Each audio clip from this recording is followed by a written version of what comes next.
இன்றைக்கி காலையிலே பசங்களுக்கு காலிஃப்ளவர் பிரியாணி தான் செஞ்சுருந்தேன். மதியமும் அதை விடவே விட்டுடலாம் அப்படின்னு சொல்லிட்டு சைலண்ட்டாக விட்டுட்டேன். திடீர்னு இவர் ஃபோன் பண்ணி நான் வீட்டுக்கு சாப்பிட வரேன், எதனா சூடாக சமைச்சு வை அப்படின்னு சொல்லிட்டாரு. இது என்னடா நமக்கு வந்து சோதனை, சூடாக என்ன சமைக்கிறது அப்படின்னு தெரியவே இல்லை. சரி கொஞ்ச நேரம் யோசித்தேன். சரி சாம்பார் சாதமே செஞ்சிடலாம் அப்படின்னு சொல்லிட்டு 1/2 கிளாஸ் போல் துவரம்பருப்பும் 1/2 கிளாஸ் போல் பச்சரிசி அதுக்கு நல்லா வாஷ் பண்ணிவிட்டு குக்கரில் சேர்த்துக்கிட்டேன். 1 கிளாஸுக்கு 3 கிளாஸ் அளவு தண்ணி எடுத்துக்கிட்டேன். கொஞ்சமாக மஞ்சப்பொடி, சாதத்துக்கு தேவையான அளவுக்கு உப்பு, 1 ஸ்பூன் போல் நெய் சேர்த்து நல்லா வந்து ஒரு 7 விசில் விட்டுடுங்க. நல்லா குழைய வெந்து வரட்டும். அதுக்கப்புறம் காயின்னு வந்து பார்த்திங்கன்னா ஒரே ஒரு கத்திரிக்காய் தான் எடுத்துருக்கிறேன். அதுக்கப்புறம் தக்காளின்றதே இல்லை, ஒரே ஒரு சின்ன நெல்லிக்காய் சைஸ் தான் தக்காளியே இருந்தது. சரி அதுவே போதுமானது.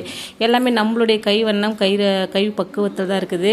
அதனால் சரி அதுவே போதும் அப்படின்னு சொல்லிட்டு 2 பல்லாரி வெங்காயம் எடுத்துக்கிட்டேன். அதுக்கப்புறம் தாளிக்கிறதுக்கு கடாயில் கொஞ்சமாக எண்ணெயும் 2 ஸ்பூன் போல் நெய்யும் எல்லாத்தையும் ஒன்று போல் சூடு பண்ணிவிட்டு கடுகு, சீரகம், வரமிளகாய், அப்புறம் நம்ம நறுக்கி வச்சுருந்த வெங்காயம் தக்காளி எல்லாமே ஆட் பண்ணிவிட்டு 1/2 ஸ்பூன் போல் தனி மிளகாய் தூள், 1 ஸ்பூன் போல் தனியாத்தூள், அதுக்கப்புறம் 1/2 ஸ்பூன் போல் சாம்பார் மிளகாய் தூள் எடுத்துருக்கேன். எல்லாமே நல்லா போட்டு மிக்ஸ் பண்ணிக்கிட்டு நம்ம எடுத்ததுமே வந்து பார்த்திங்கன்னா புளி கரைசலை ஊற்றிட்டோம்னா காய் கொஞ்சம் வேகாது. அதனால் எடுத்ததுமே சாத தண்ணி தான் நம்ம ஊற்றுறோமே. சாத தண்ணி ஊற்றிட்டு அந்த காயெல்லாம் கொஞ்சம் நல்லா முக்கால் பதத்துக்கு வெந்து வரும்போது தான் நம்ம வந்து புளி கரைசலை சேர்த்துக்கணும்.